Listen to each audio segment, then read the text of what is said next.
여러분 행복하십시오. 성령 충만하십시오. 아멘. 시편 73편을 읽었습니다. 시편 73편은 시편 중에서 아주 중요한 시입니다. 중요한 이유가 세 가지입니다. 첫째는 시편 73편은 시편 중에서 중요한 위치에 놓여 있기 때문입니다.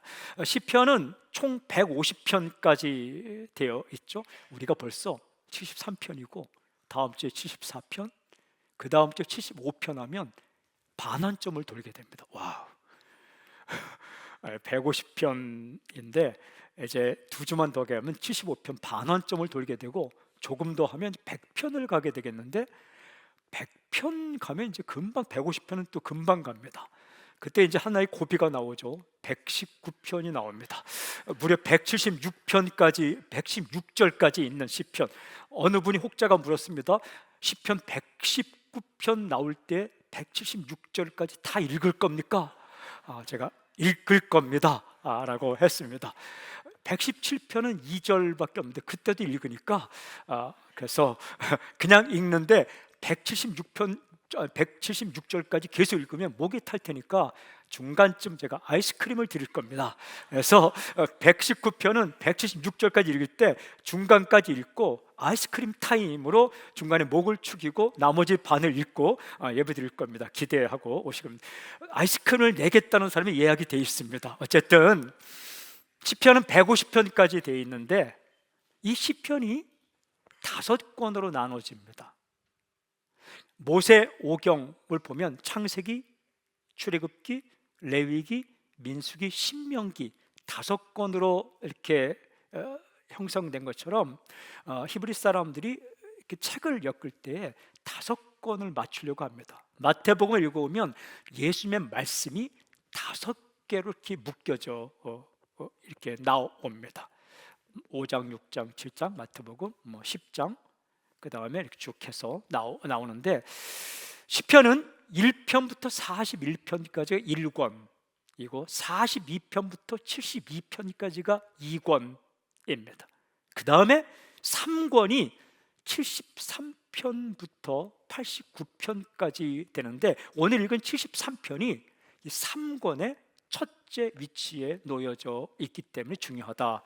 이제 이어지는 90편부터 106편까지가 4권이고 107편부터 150편까지가 5권입니다. 그러니까 시편 73편은 3권의 시작 부분에 놓여 있기 때문에 중요한 위치에 있고, 중요한 위치에 놓였다는 것은 이 시가 중요하다라는 겁니다. 둘째 이유는 시편 73편의 저자가 아삽입니다. 아삽이 어떤 인물이냐? 역대상 25장 1절에 따르면 아삽은 헤만 여두둔과 함께 평생 찬양하기 위해 세워진 사람입니다. 다윗 왕은 아삽과 헤만과 여두둔 그 자손들을 세워서 비파와 수금과 재금, 즉 현악기, 관악기, 타악기 다 맡겨주어서 그들로 평생 찬양하게 하였습니다. 그러니까 평생을 찬양하는 사역을 맡은 사람이 아삽이고, 그렇게 중요한 직을 맡은 사람이 지은 시가 시편 73편이기 때문에 굉장히 영성 있는 노래입니다. 세 번째 이유는 이 아삽이란 사람이 지은 시 묶음 가운데 가장 처음에 나오는 시가 73편입니다.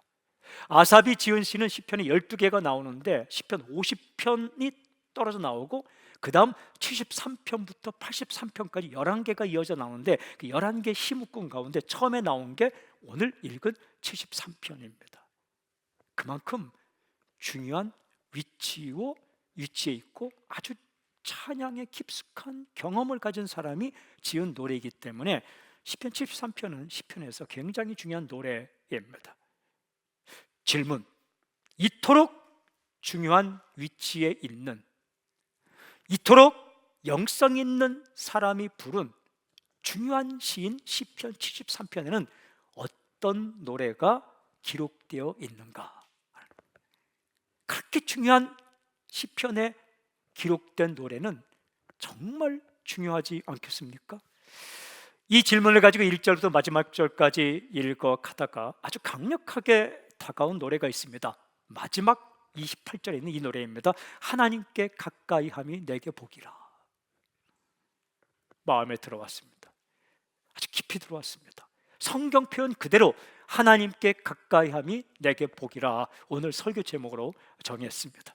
하나님께 가까이함이 내게 복이라. 하나님께 가까이함이 내게 복이라. 하나님께 가까이함이 내게 복이라. 계속해서 부르고 노래 부르며 고백하며 기도하는데, 그리고 또 1절부터 차근차근 다시 읽어가는데 제 마음에 이런 생각이 들더라고요.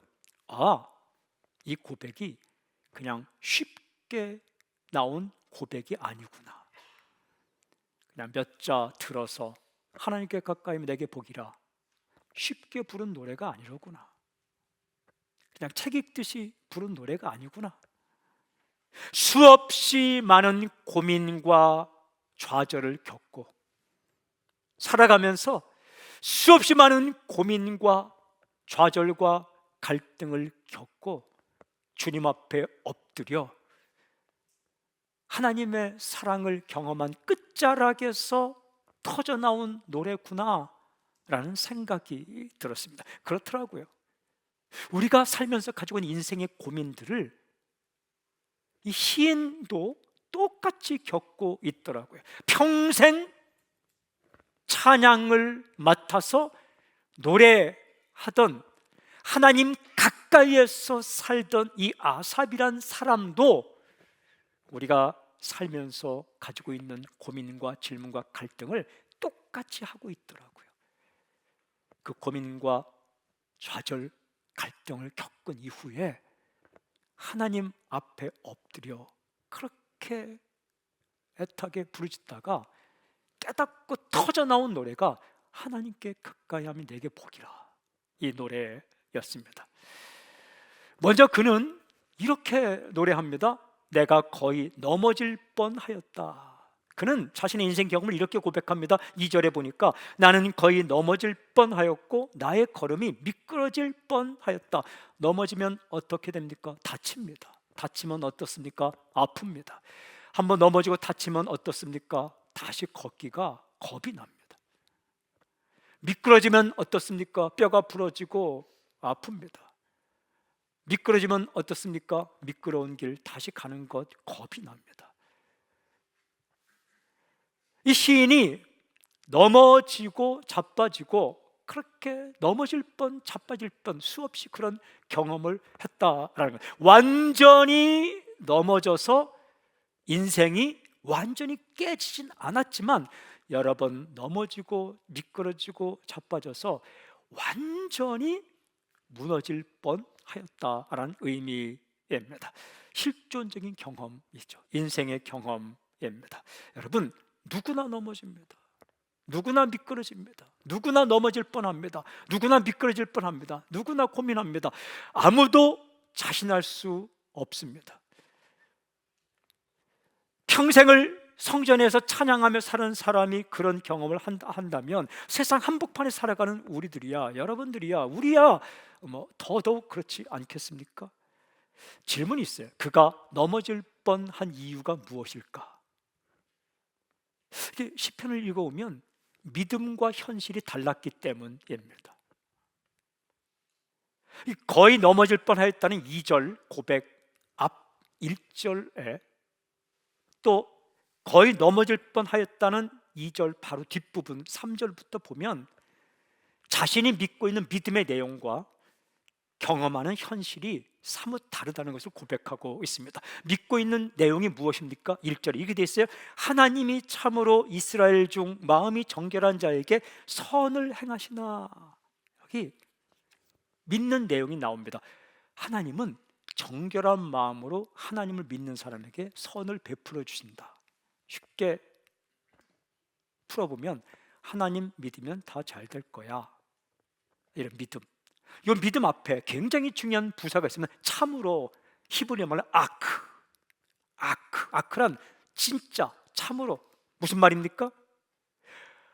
절대로 흔들려서는 안 되는 확신, 절대로 흔들려서는 안 되는 확신을 말할 때 참으로 아크 1절에도 나오고 13절에도 나오고 18절에도 나옵니다. 그러니까 확실한 믿음이 뭡니까? 정결한 마음으로 하나님을 따라가면 하나님께서 선을 베푸실 것이다. 이게 믿음의 내용입니다. 어릴 때부터 들었고 성경 말씀 읽어 알고 있는 믿음의 내용. 그런데 현실은 어떻습니까? 나는 거의 미끄러질 뻔했다는 2절 고백 바로 다음 3절부터 길게 자기가 겪고 있는 인생의 현실, 실존적인 경험을 노래하고 있는데, 먼저 3절에 이렇게 되어 있습니다. 이는 내가 악인의 형통함을 보고 오만한 자를 질투하였습니다. 악인의 형통함을 보았다. 믿음은 하나님을 정결한 마음으로 따라가는 사람이 선 베풀을 받고 잘 될 것이라는 믿음이 있는데, 현실은 악인이 형통하다라는 겁니다. 오만한 자는 하나님 믿지 않고 하나님 무시하는 사람이 별다른 어려움 없이 살아가는 것을 보고 질투가 났다, 이것은 화가 났다, 속상했다라는 겁니다. 왜 저런 사람이 잘 되지? 왜 저렇게 아무 일도 없지? 하나님은 뭘 하고 계시지? 하나님은 알고 계실까? 하나님이 다스리시고 하나님께서 세계를 움직이신다고 한다면 왜 악하게 살아가는 저들이 저렇게 형통하지? 이 질문. 도대체 악인은 얼마큼 형통할까? 이어지는 4절부터 14절에 길게 말하고 있습니다. 그만큼 속상한 거예요. 그래서 그 속상한 마음으로 현실을 한탄하는, 현실의 믿음과 다른 경험을 이 시인의 마음을 느끼고 싶어서 제가 끊지 않고 느낌 살려서 4절부터 14절 그냥 그대로 읽겠습니다. 그들은 죽을 때에도 고통이 없고, 세상에 악하게 사는데, 세상에는 없지만 제가 넣어봤습니다. 그 힘이 강건하며 사람들이 당하는 고난이 그들에게는 없고 사람들이 당하는 재앙도 그들에게는 없나니, 그러므로 교만이 그들의 묵거리요 강포가 그들의 옷이며 살찜으로 그들의 눈이 솟아나며 그들의 소득은 마음의 소원보다 많으며 그들은 능욕하며 악하게 말하며 높은 데서 거만하게 말하며 그들의 입은 하늘에 두고 그들의 혀는 땅에 두루 다니도다. 그러므로 그의 백성이 이리로 돌아와서 잔에 가득한 물을 다 마시며 말하기를 하나님이 어찌하랴? 지존자에게 지식이 있으랴? 하는도다. 볼지어다 이들은 악인들이라도 항상 평안하고 재물은 더욱 불어나도다. 내가 내 마음을 깨끗하게 하며 내 손을 씻어 무죄하다 한 것이 실로 헛되도다. 나는 종일 재난을 당하며 아침마다 징벌을 받았도다. 한마디로 속 터지는 거죠. 악한 사람은 죽을 때도 고통이 별로 없는 것 같고 건강하게 보이고, 못된 사람이 아프지도 않은 겁니다. 참 못되게 말하고 못되게 행동하는 사람은 아프지도 않고, 착한 사람은 그 말을 듣고 끙끙 앓다가 아프고. 그러니까 못되게 사는데도 일이 잘 되니까 기고만장하고 교만하고 돈도 잘 번다는 겁니다. 입은 하늘에 두고 혀는 땅에 둔 것처럼 악하고 거만하게 말하는데도 그들의 말을 귀담아 듣는 사람이 많다. 그러면서 악한 자들은 이렇게 말한다는 겁니다. 하나님이 뭐 어찌 알겠어? 하나님께 지존자에게 뭐 지식이 있기나 한 거야? 하나님이 뭐 어떻게 알겠어? 알기나 하겠어? 라고 말한다는 거예요. 그 말을 어떻게? 잔에 가득한 물을 함께 마시며, 잔에 가득한 물을 함께 마신다는 것은 생각을 섞는다라는 겁니다. 우리가 보통 세상에 술을 마시는 것은, 잔에 가득한 술을 마시는 것은 생각을 섞는 거죠. 이야기하면서. 그러니까 서로 생각을 섞으면서 함께 모여 이 말 저 말 하는데, 그 말 속에 하나님을 우습게 여기는 말이 있다. 하나님 뭐 알기나 하겠어? 아시긴 아시나? 이런. 그렇게 악인들은 평안하고 재물도 늘어가는데, 정작 하나님을 믿고 따르는 자신은 고난도 당하고 어려운 일을 겪고 있다. 그러면서 그때 이런 생각이 들었다는 거예요. 자기의 마음에. 내가 마음 깨끗게 하며 하나님의 뜻을 따라 사는 것이 헛된 것 아닌가? 이렇게 살아봤자 나만 손해 아닌가? 괜히 헛된 짓 하는 거 아니야? 뭐 이런 생각. 이게 인생을 한참 살고 난 이후에만 하는 게 아니라 어릴 때도 이 마음이 들더라고요. 저 고등 때에 저 때는 이제 본고사라는 걸 봤습니다. 혹시 뭐 기억하는지 모르겠는데, 본고사라는 게 뭐냐 하면 그냥 국어, 영어, 수학 세 과목 딱 봐서 대학 시험을 치르는 겁니다. 그러니까 예비고사라는 거는 뭐냐면 이제 커트라인만 통과하면 되는 거고, 그냥 본고사, 그게 이제 저 7월 8월인가 바뀌어갖고 학력고사로 갑자기 체력장하고 있는데 바뀌었다. 세상에, 나라가 7, 8월에 교육정책이 바뀌는 나라가 있습니다. 사랑하는 우리나라. 제가 어쨌든 그런데 그 전에 2학년 때는 안 바뀌, 3학년 7, 8월에 바뀐 거니까 그 2학년 때, 그래서 모의고사를 치르는데 유명한 학원에서 우리가 돈을 내면 그 국어, 영어, 수학 시험을 치르는 게 있습니다. 그 당시에 한 번 보는 가격이 무려 2,000원, 2천만 원 아니고 2,000원. 큰 돈이었어요, 저에게는. 2,000원을 내고, 지금은 어느 학원이 유명한지 잘 모르는데 그 당시에는 대성학원이라고 있었습니다. 정말 대성학원이라고 있었는데, 거기서 이제 모의고사를 친다고 2,000원을 내놨는데 덜컥 제가 예수님을 믿게 되었습니다. 그 이후에 예수님을 믿게 되었어요. 그 돈을 내는 시점은 믿지 않을 때고, 이제 열심히 공부하면서 또 그 시험을 치를 때 됐을 때는 교회를 다닌 후에, 근데 교회 나가니까 주일날 예배를 드리는 게 좋다, 드려야 된다, 그 말씀을 들은 거예요. 근데 고민이 생긴 거예요. 어린 마음에 어떡하지? 시험 보러 갈까? 어떡하지? 예배를 드리러 갈까? 이런 마음이 막 갈등이 생기고, 범생이니까 그런 마음이 생겼겠죠. 좀 잘해보고 싶은 마음에 또 이렇게, 그러다가 시험을 보지 않으면 2,000원을 환불받지 못합니다. 그리고 시험을 보지 않으면 뒤처지는 것 같고, 그 모의고사를 치르고 해야 실제 실전에 가서 이제 할 수 있는데 얼마나 갈등될지 몰라요. 그 예쁘게 생긴 그 고등학생이 그 순하고 착하고 하여튼 말씀 잘 듣고 하여튼 학교와 집 밖에 잘 모르는 그런 순진한 그 고등학생이 얼마나 고민했는지 모릅니다. 그리고는 결단을 했는데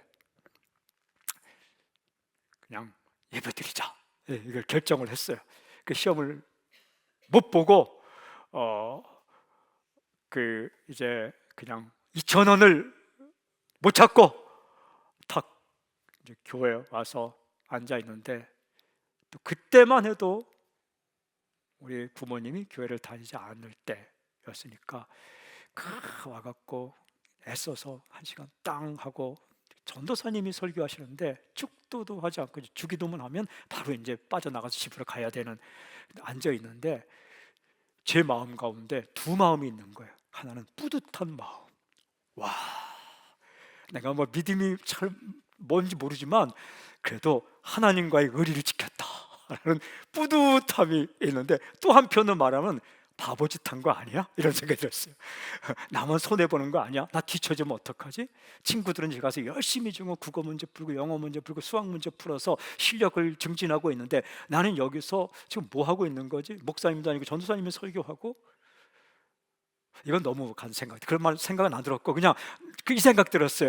나만 뒤처지면 어떡하지? 나 손해보는 거 아닌가? 바보짓 하는 거 아닌가? 이 마음이 한편으로 있는 거예요. 이 마음이 다 있는 거예요. 믿음의 원리, 믿음의 내용, 하나님께서 기뻐하시는 것이 한쪽에 있다면, 이 하나님의 말씀은 양심을 배제하지 않습니다. 말씀 안에 양심, 도덕이 다 들어가 있어요. 하나님께서 말씀하시는 믿음의 내용은 양심이나 일반 도덕을 배제하지 않습니다. 그것을 따라가면 아름다운 인생을 살 것이라는 믿음의 원리가 있지만, 우리가 살아가면서 그게 따라가는 게 쉽지 않기 때문에 그 곁길이 보이게 되는 거죠. 그런데 세상을 보니까 곁길을, 악한 길을, 좀 좋지 않은 길을 따라가면서도 이 순간적으로 잘 되는 사람들을 보면서 이게 고민과 갈등, 믿음과 현실이 맞지 않을 때 이해가 되지 않아서 속상하다는 겁니다. 이렇게 살아봤자 나만 손해 아닌가? 괜히 헛된 짓 하는 거 아닌가? 이런 고민에 빠진다는 거죠. 아삽이란 시인이 그런 고민과 갈등에 빠지게 되었습니다. 다 마찬가지죠. 그런데 이런 고민과 갈등을 바꾸며 반전을 일으키는 노래가 나옵니다. 이러한 고민과 갈등, 이 끝자락에 중간에 이 반전을 일으키는 노래가 나옵니다. 어떤 노래일까? 바로 이 노래입니다. 내가 하나님의 성소에 들어갈 때 깨달았다. 먼저 이렇게 고백합니다. 15절 16절 내가 만일 스스로 이르기를 내가 그들처럼 말하리라 하였더라면 나는 주의 아들들의 세대에 대하여 악행을 행하였으리다. 내가 어쩌면 이를 알까 하여 생각한즉 그것이 내게 심한 고통이 되었나니. 무슨 말이냐면 믿음과 현실이 다른 상황 가운데 하마터면 큰일 날 뻔했다. 내가 그들처럼 말하고 내가 악한 사람들처럼 똑같이 나도 그렇게 할 거야 라고 말하고 행동할 뻔했다. 만약에 그렇게 고민과 갈등 끝에 그렇게 말하고 그렇게 행동했다라면 나도 역시 악행을 저질렀을 것이다. 하지만 그렇게 하지 않았다라는 고백입니다. 나도 똑같이 악하게 살 거야 라고 말하고 싶은 마음이 여기까지 왔지만 그렇게 하지 않았다. 여러분, 이런 고민과 갈등이 없을 수가 없습니다. 그러나 그렇게 고민하고 갈등하는 것과 그 고민과 갈등의 끝자락에 그렇게 하는 것은 천지차이입니다. 고민과 갈등 누구나 합니다. 예외가 없습니다. 이 시인 아삽이 도대체 무엇이 진실일까? 무엇이 진짜일까? 어떻게 살아야 될까? 정말 무엇이 진실일까? 무엇이 내가 가야 할 길인가? 알고자 했다라고 기록합니다. 알고 싶지만 알 수 없어서 심한 고통을 겪었다라는 거예요. 인생에 질문은 있는데 내 마음에 이것이 옳다는 생각도 있는데 현실은 그렇지 않으니까 무엇이 진짜일까? 어떻게 할까? 알고자 했지만 알 수 없어. 내게 심한 고통이 있었다. 생각이 잘 정리가 되지 않는 거예요. 여러분, 적어도 이런 순간을 경험해 봐야 진짜 믿음의 길에 다다르게 되는 겁니다.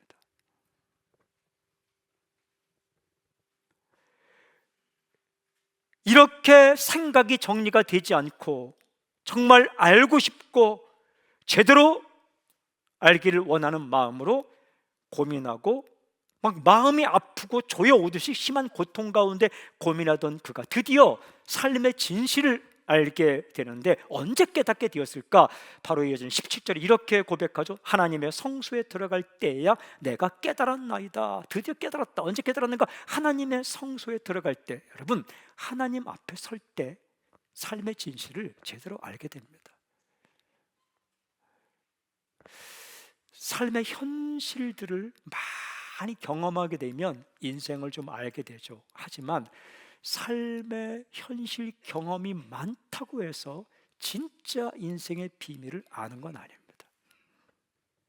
하나님 앞에 엎드리고 하나님 앞에 설 때에 하나님의 성소에 들어갈 때에 제대로 알게 되는 거죠. 예배의 무릎을 꿇을 때에 하나님 말씀을 듣고 예배자로 설 때에 삶의 진실을 알게 되는, 머리가 복잡할 정도로 이게 질서가 막 흔들릴 때 이 내 생각의 질서를 언제 잡을 수 있는가?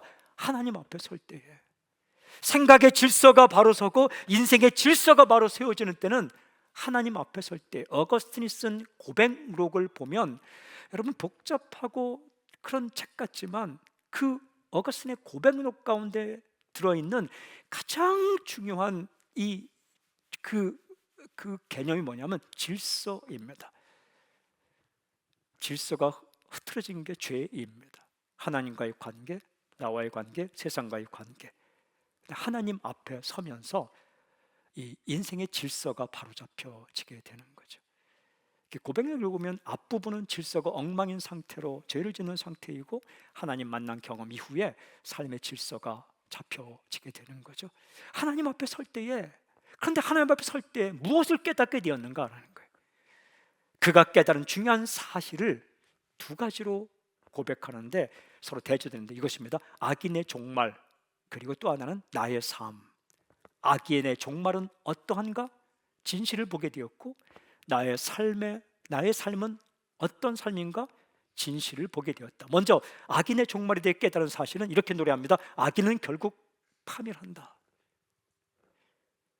17절 후반부부터 20절까지입니다.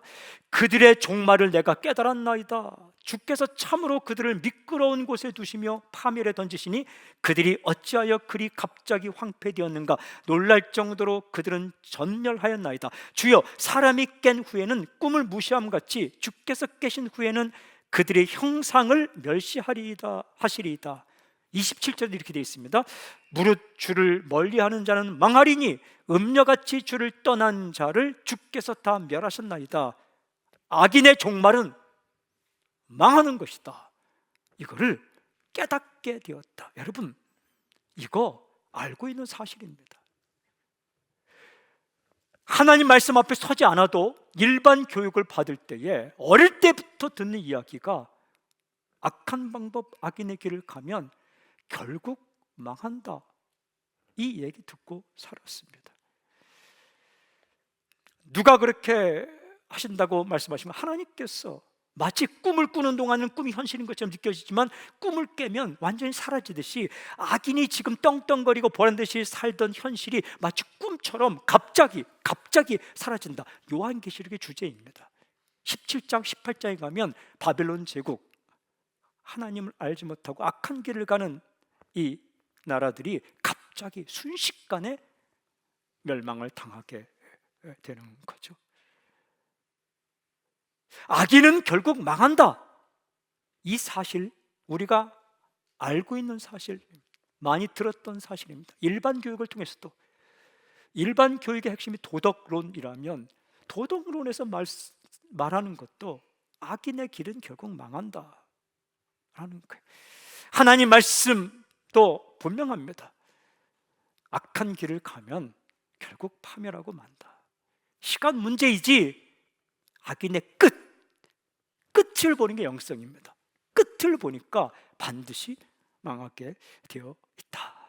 이거를 하나님 앞에 설 때 기억하게 되었다. 다시 확인하게 되었다. 누가 그렇게 하신다는 겁니까? 하나님께 살아계시고 알고 계시고 역사하고 계시기 때문에 결국 악한 길은 파멸하고 만다.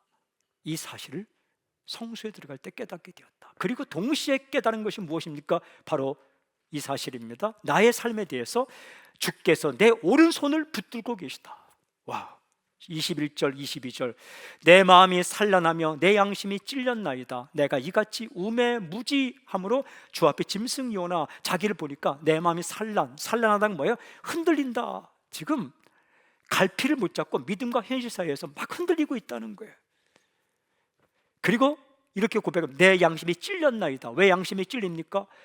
하나님 말씀이 분명한데도 현실 속에서 이렇게 다르게 살아가 볼까, 다르게 말할까라고 말하는 자신 때문에 하나님 앞에서 양심이 찔렸다라는 거죠. 또 우매무지한다. 내가 이렇게 어리석구나라는 걸 깨닫게 되었다는 거죠. 짐승처럼 서 있다. 자기를 볼 때에 한 명의 인간이 아니라 그 거짓과 진실 사이에서 흔들리고 있는 걸 보니까 짐승 같다. 무슨 말입니까? 약하다는 거예요. 믿음의 기치를 들고 한 번도 고민하지 않고 한 번도 갈등하지 않고 하나님 이렇게 말씀하셨어 라고 그냥 탁탁 결정하고 나가면 되는데, 그렇지 못한 자신 다 똑같죠. 부족하고. 그런데 중요한 사실은 이렇게 부족한 가운데에서 하나님 앞으로 나갔다는 거예요. 여러분, 절대 완전한 상태로 나가는 게 아닙니다. 전승가를 부르듯이 나가는 게 아니라 우매무지한 것 같고 마음이 산란하고 부족하고 그런 상태로 나아갔는데, 하나님께서 보여주신 진실이 뭐냐? 이어지는 23절 24절, 내가 항상 주와 함께하니 주께서 내 오른손을 붙드셨나이다. 주의 교훈으로 나를 인도하시고 후에는 영광 나를 영접하시느니 주님께서 나를 내 오른손을 붙들고 계시다. 이 사실을 깨닫게 되었다. 부족한 나이지만, 고민하고 갈등하는 나이지만, 내가 하나님의 뜻대로 사는 것 바보짓 하는 거 아니야 라는 생각도 하고 있는 나이지만, 우매무지하고 짐승같이 보이는 이런 나이지만 하나님께서 내 오른손을 붙들고 계시다. 이게 진짜 현실입니다. 이 사실을 깨닫게, 오른손 붙잡고 어떻게 하냐? 나를 인도하고 계시다. 말씀으로 나를, 주의 교훈으로 나를 인도하시고 영광으로 나를 영접하신다. 나를 품어주시고 칭찬하시고 격려하시고, 힘들 때는 위로하시고, 조금 하나님 보시기에 이쁜 짓 하면 칭찬하시고 격려하고 품에 안고 나를 인도하시는 그런 진짜 현실을 보았다. 악인이 악한 방법으로 나아갈 때 순간적으로 잠시 동안 일시적으로 돈도 잘 벌고 형통하며 아프지도 않고 하는 것은, 그건 일시적인 현상이지 결국 그들의 끝자락은 파멸이고, 지금 나는 부족하고 고민과 갈등을 겪고 완벽하지 않지만 그래도 그걸 낑낑거리며 주님 앞에 나왔을 때 주께서 나를 품에 안을 영접하고 내 손을 붙잡고 계시다는 이 진실을 보았다. 이게 진실이라는 거예요. 언제? 하나님의 성소에 들어갈 때 이것을 깨닫게 되었다. 여러분, 이 사실을 알게 되면 사람이 변합니다. 생각이 바뀝니다. 그리고 말이 바뀝니다. 질문: 하나님 앞으로 나아가 진짜 현실을 깨닫게 된 이 시인은 어떤 노래를 부를까? 그가 부른 노래가 바로 이 노래입니다. 하나님께 가까이함이 내게 복이라. 하나님께 가까이 한 게 진짜 복이구나. 25절 26절, 하늘에서는 주 외에 누가 내게 있으리요, 땅에서는 주밖에 내가 사모할 리 없나이다. 내 육체와 마음은 쇠약하나 하나님은 내 마음의 반석이시요 영원한 분기시라. 주님 외에 누가 내게 있으리요, 이런 말이죠. 주밖에 내가 사모할 분 없습니다.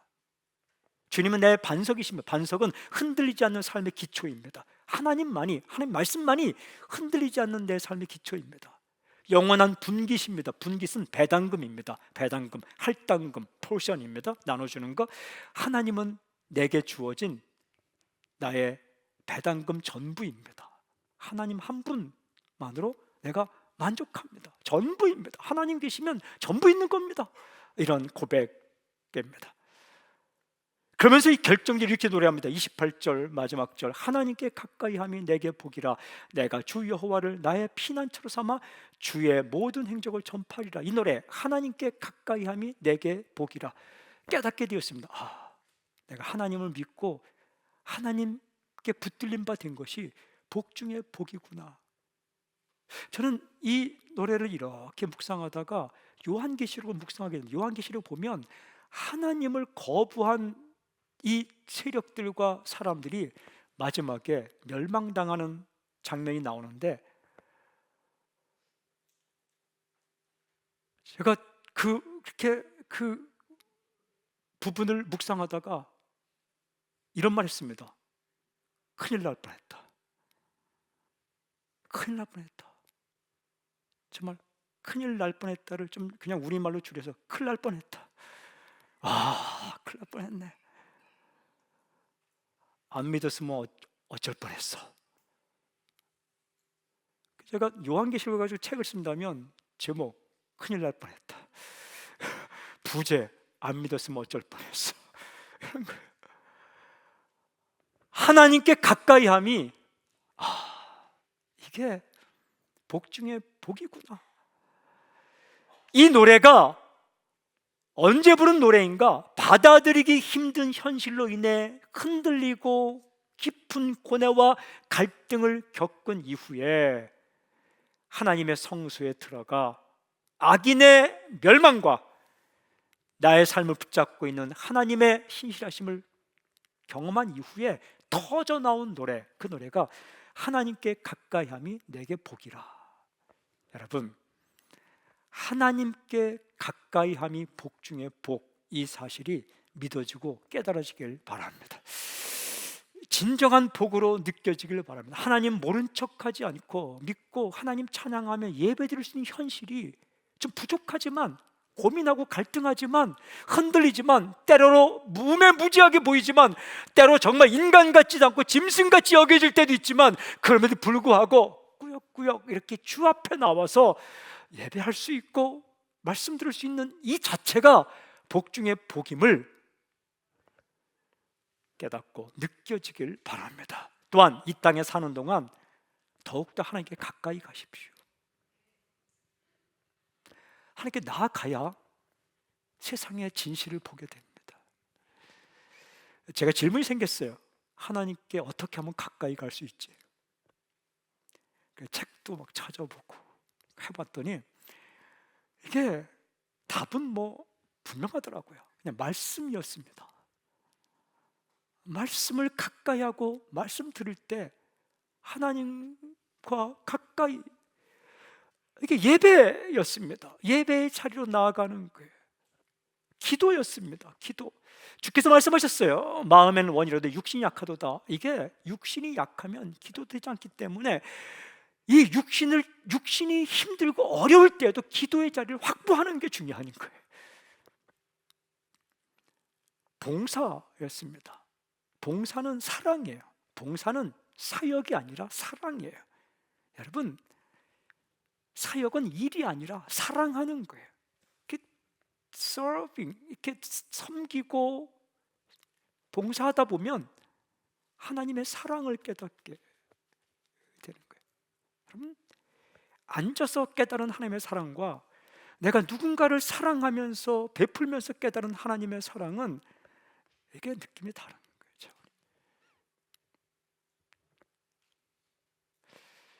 책상에서 배운 검술과 칼에 살이 베이면서 배운 검술은 느낌이 다른 거예요. 이렇게 봉사하면서 하나님을 더욱더 가까이 알아가게 되는 것, 전도, 선교입니다. 누군가에게 하나님을 이야기하고 예수님을 이야기하면서 더욱더 가까이 하나님께 가게 되는 거예요. 세련되지 않아도 됩니다.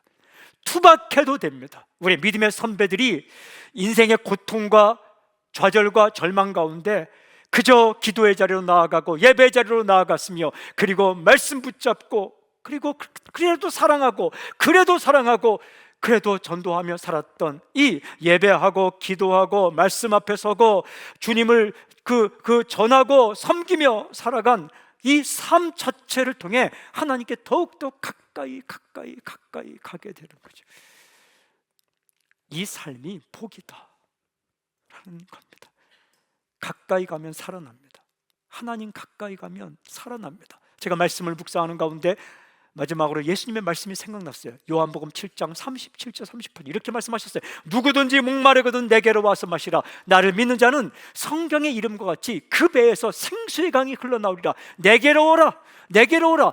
주님께 가까이 가면 어떤 일이 나는가? 생수의 강이 그 배에서 흘러나리라. 기쁨의 강이, 사랑의 강이, 평화의 강이 흘러나오게 될 것이다. 사랑하는 여러분, 주님을 믿고 주님께 붙들림 바 되고, 그래도 이렇게 예배의 자리에 나오고 기도하며 살 수 있는 이 자체가 복 중에 복이라는 것. 고민과 갈등을 하지만, 때로 현실을 바라보며 의문을 품고 고민하지만, 그래도 하나님께서 원하시는 길을 선택하고 갈 수 있는 것, 이것이 복 중에 복이며, 이 마음 가운데 곁길로 가고자 할 때 마음이 떨리고 어떻게 사는 것이 올바른 길인가 깊은 고민과 갈등 속에 있다는 것 자체가 하나님이 내 안에 마음을 주셨기 때문이요, 그것이 복 중에 복임을 알길 원합니다. 그리고 순간순간 더 가까이 주님께 다가갈 수 있길 원합니다. 시편 73편 이 노래, 하나님께 가까이함이 내게 복이라, 이 노래가 당신의 노래가 되길 저는 선포합니다. 그렇게 행하실 주님을 찬양합니다. 아멘.